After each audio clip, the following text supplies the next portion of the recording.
So I feel really a little embarrassed and silly to be doing this live, but I'm gonna do it anyways because I think it's important. I feel like God is telling me to.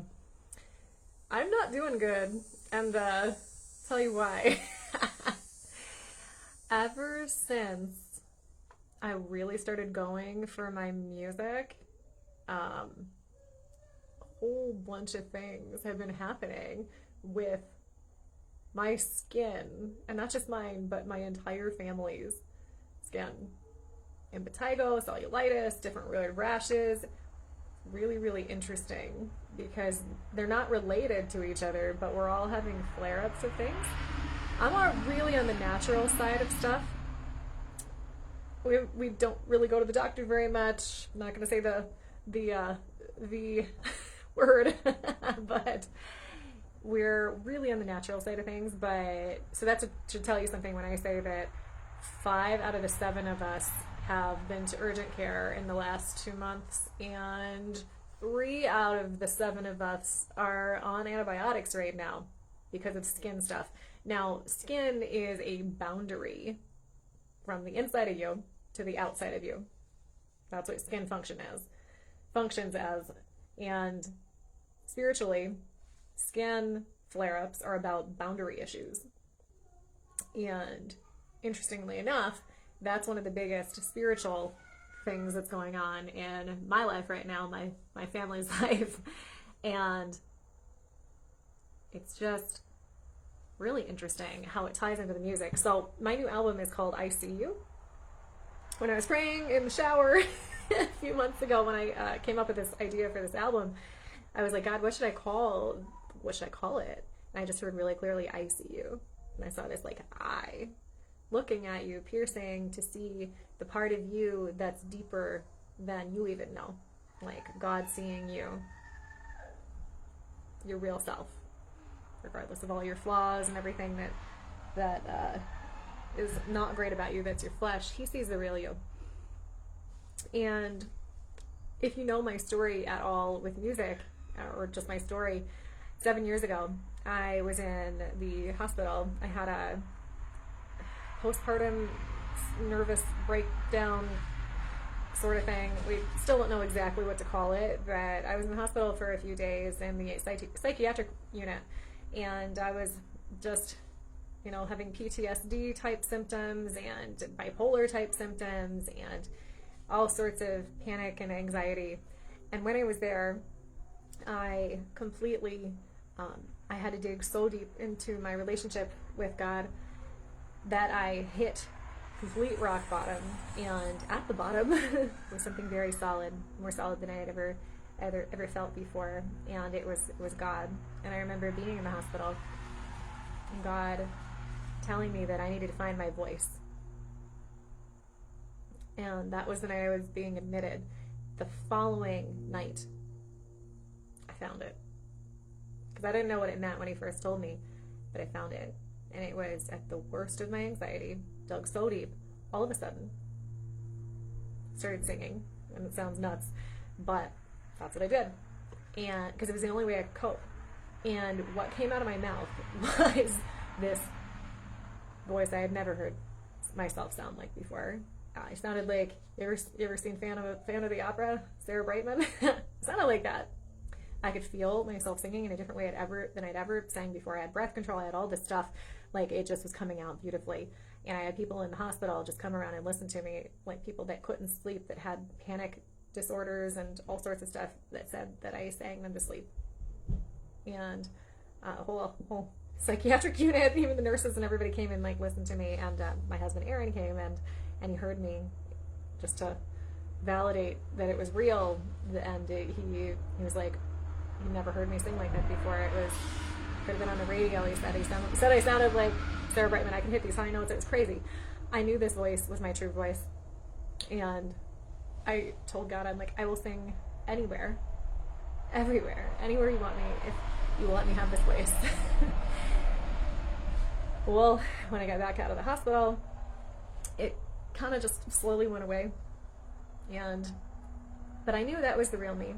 And I had seen my true self, because I saw myself the way God saw me, without any anxiety. And as I recovered, over the last 7 years, I have spent everything internally investing in getting that voice again. Because I know that that's the real me. And I've been like, okay, God, I'm getting closer, but it's not there yet. And I just keep hearing, you need to see yourself the way that I see you, Mary. And that's the difference. That's the skin issues, the boundary between how God sees me and how I express myself to the world. So, the story of Hagar and Sarai, I just told on our YouTube channel the other day, and I didn't know why I was telling it other than it sounded really cool. And then I realized, oh wait, it's because God lined that up for me, because when Hagar's out in the wilderness, she calls God El Roi, the God who sees. She said, I see you, and I see that you see me.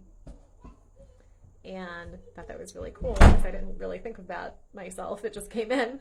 And then today, just a little bit ago, I was praying, I'm like, God, I know all this skin stuff is a huge, just thing coming up and out, because when he's trying to pull things out of us, sometimes it comes up as physical issues. And it's really obvious in my family right now. But anyways, I was like, why am I thinking? I feel like Job, like sitting there, like he's scratching himself with like a pot shard, because he has boils all over his body, and he's like, wanting to die. And his friends are saying, oh, it's because, you're all arrogant, blah, blah, blah, whatever it is. And really, at the end, Job, how he finally gets healed, I was like, okay, what happens? Because I feel like Job. And all of a sudden, it dawned on me. It's when he said to God, I see you. I see you. He said, I've heard of you with the ears my whole life, but finally my eye sees you. And I realized, whoa, there is a huge connection there. And so, God's told me this is the 7th year since that voice came in the hospital. And that 7 years is the number of completion, and there'll be a shift this year into that. And he's told me that I need to see myself the way that he sees me. And this message is important for all of us, because we have to identify with how God sees us. You are a new creation in Christ. You're not your broken self anymore. That's your flesh, and you need to choose. We all need to choose every day to identify with how God sees us. He sees Jesus Christ in us. He does not see you as broken. He sees you as whole. We need to see ourselves as whole in Christ. He doesn't see us as dead. He sees us as raised in Christ. He sees us as alive, as worthy, as all of the things that we want to be. We need to see ourselves and start identifying with how God sees us. And I'm on the same journey as you, and I just thought I'd share that. I don't know if that's helpful to anyone, but it's helpful to me, so you can see the real me too. And by the way, one of the next songs on my album, I See You, is coming out on Monday, and it's going to be on a YouTube channel and on all different streaming platforms. I'll play it for you really quick. It's called Gravity. Just play a tiny little clip here.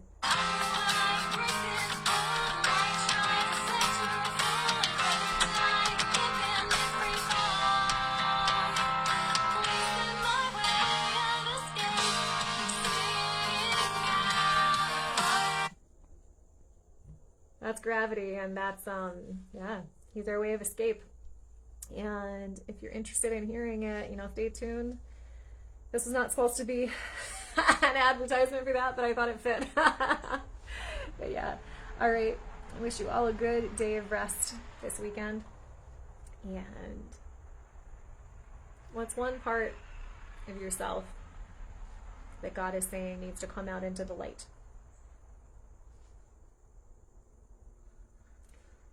Think about that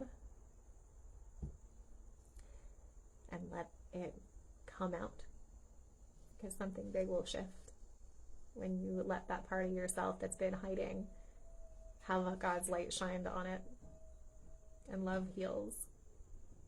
All right, see you guys later. Bye.